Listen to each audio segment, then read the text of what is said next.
Welcome back to Learning How. Today we're going to know about Gilbert Stuart.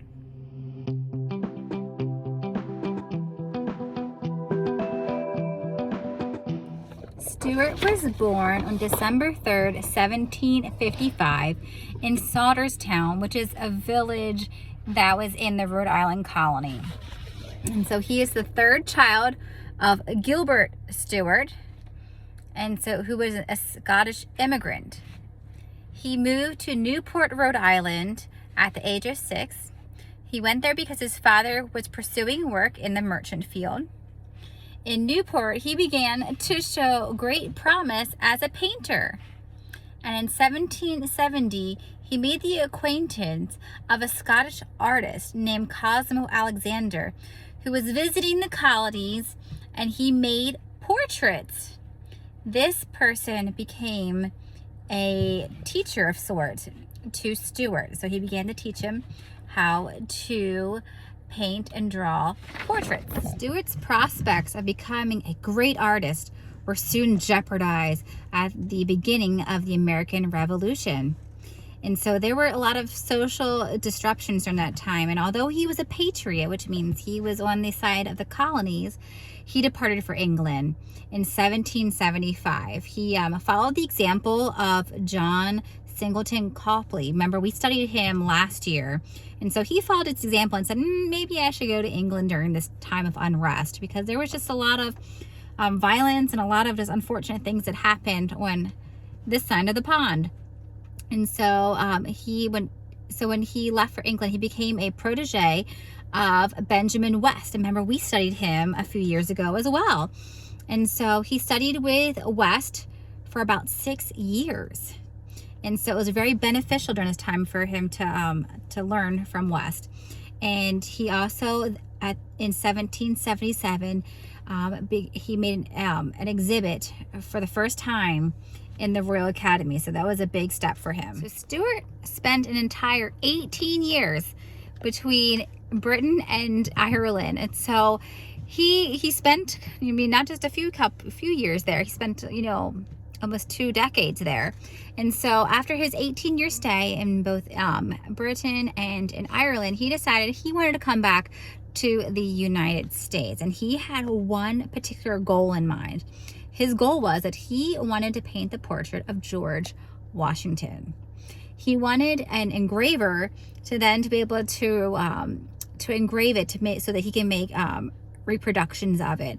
And he wanted these reproductions to be able to be made for people wanting a portrait, I guess, of George Washington. And he thought this was the way that he was going to be able to provide for his family. So he was seeing dollar signs. He wanted to come and paint George Washington's portrait so that he can have it engraved and that he can make some moolah. So in 1795, he did it. He moved to Germantown, which is a part of Philadelphia. He opened a studio there. And a year later, within that year, George Washington posed for him and he painted his portrait. So Stuart painted Washington in a series of iconic portraits. And each one of them was for a high demand. A lot of people wanted a lot of these copies. And so this kept Stuart busy for many years, and he was also highly paid for these portraits. The most celebrated and the most famous of these portraits is called the Athenaeum. And you're gonna take a look at it right now.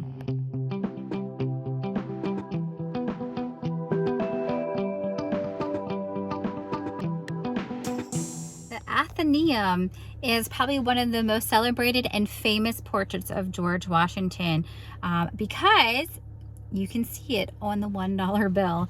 And so this is the portrait that was used as the I guess for the sample for the $1 bill. And so Stuart made about 75 reproductions of the Athenaeum. But the interesting part is that he never really fully completed the original piece. So he did kind of like the face and like the shoulders area of George Washington, as you can see in the picture, but he never completed the rest of it. And so that's just a little strange in my opinion. Like, he just left his work uncompleted. He's like, I got the best part, I guess I can move on. But But anyway, but I'm glad he did it, because now we can have this picture of George Washington on our $1 bill. And so the original portrait is left unfinished, like I said, at his time of death, which was in 1828. So Stuart never finished this before he died. And the painting was purchased by the Natural Portrait Gallery and the Museum of Fine Arts in Boston in 1980. And so now it is on display at the National Portrait Gallery. In 1824, Stuart suffered a stroke, which means like it's when you have like a blood clot in your brain, or like your brain bleeds, it doesn't get enough oxygen from the blood clot. And so he had this stroke, and it left him partially paralyzed. But he continued to paint for 2 more years until his death on July 9th in 1828 at the age of 72. So I'm not sure if he intended to finish his portrait but just couldn't because of his limitations from his stroke, or if he just didn't want to finish it and he was happy with what he did. But that's something that we're gonna have to be left wondering. But he did die at 1828 at the age of 72.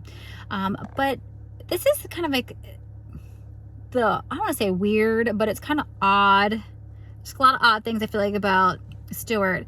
But this is another one. He left his family in significant debt, and so, which is strange because he was very successful and paid well for his portrait, especially of George Washington. He was paid well, but he was left, when he died, his family was in debt, and his wife and daughters were unable to purchase a grave site for him.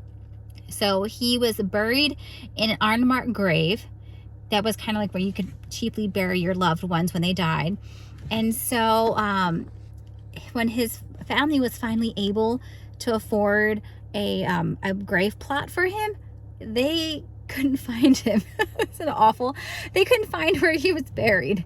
So he's kind of left in an unmarked grave for now. So since they couldn't find his body and give him a grave marker, his wife and their children purchased a monument for the common burying ground in Newport. So like in this whole common burying area, they put a monument of Stuart there in Newport. Today, for learning how, we are still back with our elements of design, and today we are talking about color.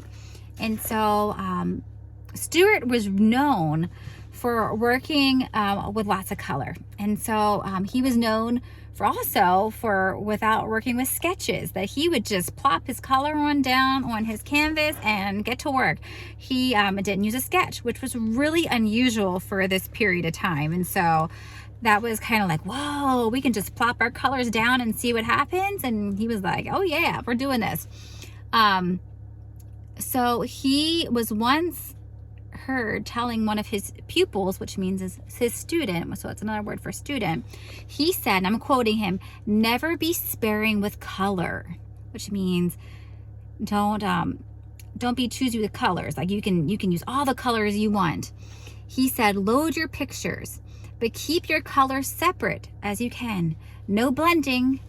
'Tis destruction to be clear and beautiful effect." So he was saying that you can load your pictures up with lots of colors, just join on in, use as many colors as you want, but do not mix your colors together. Instead, guys, kind of keep them separate. So that was his philosophy for art. So today, for learning how, we are going to be making some portraits as well. And so you can make a portrait of your neighbor. And there was some person sitting at your table. I thought it'd be fun if we tried to draw a portrait of one another. So we'll have some tips on how to draw a good portrait, how to draw a symmetrical face and the proportions of a face. So we can try to do that. But it'd be fun if we could try to draw each other. So I think that's that'll make for a fun day. So make sure you bring your colored pencils. We're not going to use paint, so we're going to use colored pencils. Make sure you bring your colored pencils, and we will be able to have a really great time drawing portraits of one another.